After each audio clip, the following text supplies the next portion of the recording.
Olá pessoal, boa noite. Aqui professor Frank, o seu professor de Geografia. Na aula de hoje nós vamos estar falando da geopolítica mundial. Veja bem, então, a partir dos anos 90, o mundo entrou na chamada Era Globalizada. E o que vem a ser a chamada Era Globalizada?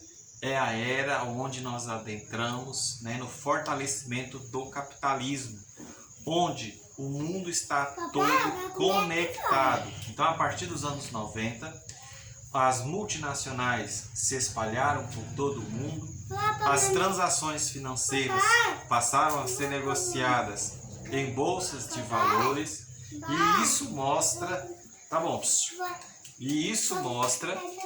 a transformação que o mundo ganha a partir dos anos 90. Então, nós verificamos que o mundo agora está conectado, A presença da internet permitiu maior poder de compra das pessoas, permitiu surgir, os países subdesenvolvidos industrializados. E isso faz com que o mercado consumidor se expanda cada vez mais. Então hoje é possível você fazer uma compra de um produto que seja dos Estados Unidos, da China, é possível você conectar com diversas partes do mundo.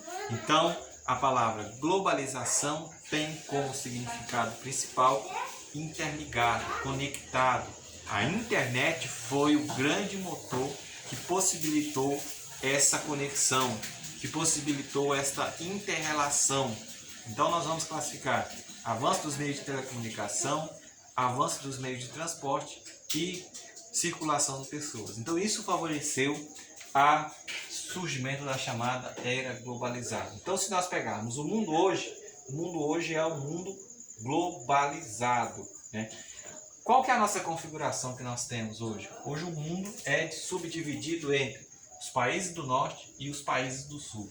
Então, os países do sul são os países subdesenvolvidos, são os países que são os países mais pobres, enquanto que os países do norte são os países desenvolvidos. Então, países do norte são desenvolvidos, países do sul são países subdesenvolvidos.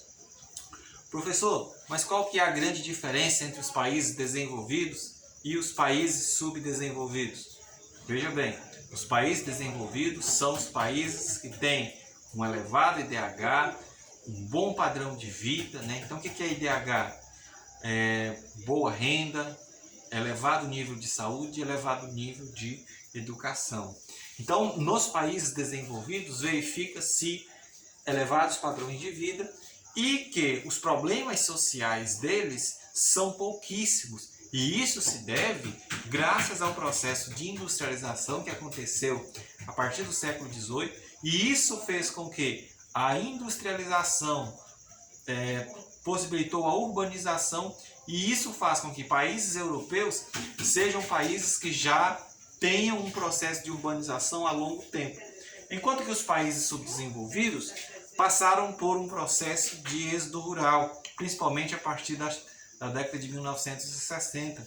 E isso fez com que surgissem grandes cidades nos países subdesenvolvidos, em decorrência do êxodo rural, e essas grandes cidades surgiram principalmente de um crescimento rápido, desordenado, onde surgiram uma série de problemas sociais. Então você já sabe que países subdesenvolvidos são países que trazem como característica problemas sociais, desigualdades sociais.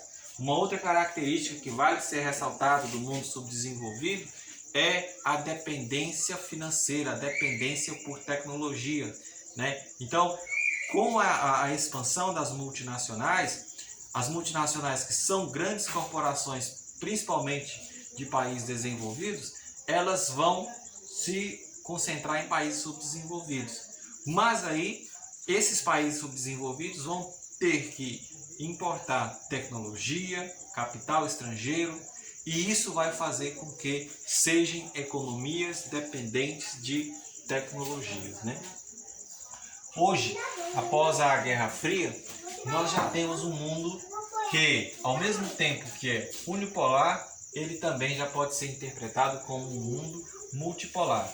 Unipolar por quê? Porque após a decadência da União Soviética, nós temos os Estados Unidos como grande potência econômica do mundo. Então ele sozinho, ele lidera o mundo, ele ainda é a superpotência, né, onde o dólar é a moeda de respeito dentro do globo.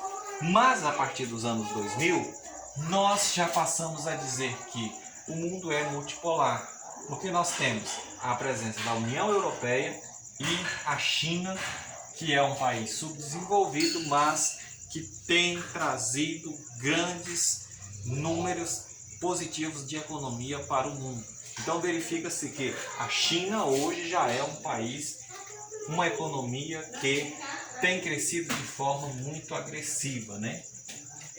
E aí nós precisamos entender quais que são as razões dos conflitos da atualidade, quais que são os principais focos de tensão na atualidade. Então são interesses econômicos e recursos naturais, né? Verifica-se que o petróleo é a principal fonte de energia da atualidade. E a dominação, o domínio por reservas de petróleo vai motivar países a entrarem em conflito, né?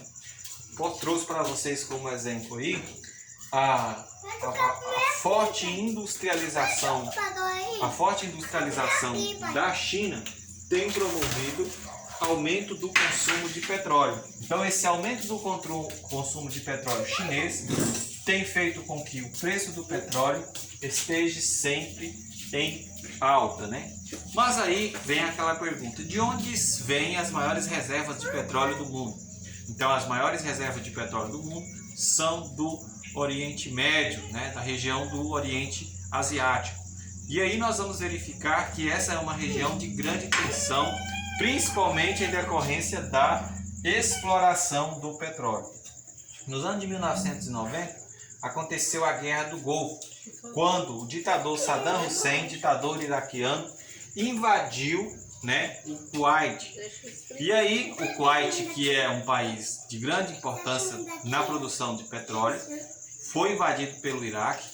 E aí Estados Unidos e Reino Unido, que tinha o olho no petróleo tinha um olho grande no petróleo do Kuwait, resolveram apoiar o Kuwait para que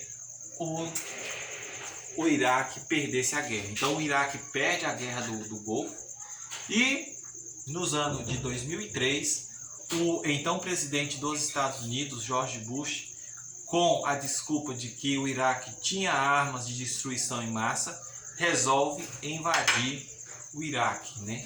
Então os Estados Unidos criou uma espécie de ideologia de que o Iraque era uma espécie de país do mal presente no Oriente Médio. E essa visão que era transpassada para o resto do mundo levou os Estados Unidos a invadir o Iraque no ano de 2003. Em apenas poucos meses, 2 meses no máximo, o Iraque foi praticamente destruído pelos Estados Unidos e a guerra durou até o ano de 2013, quando as tropas norte-americanas decidem sair do Iraque, né, pessoal?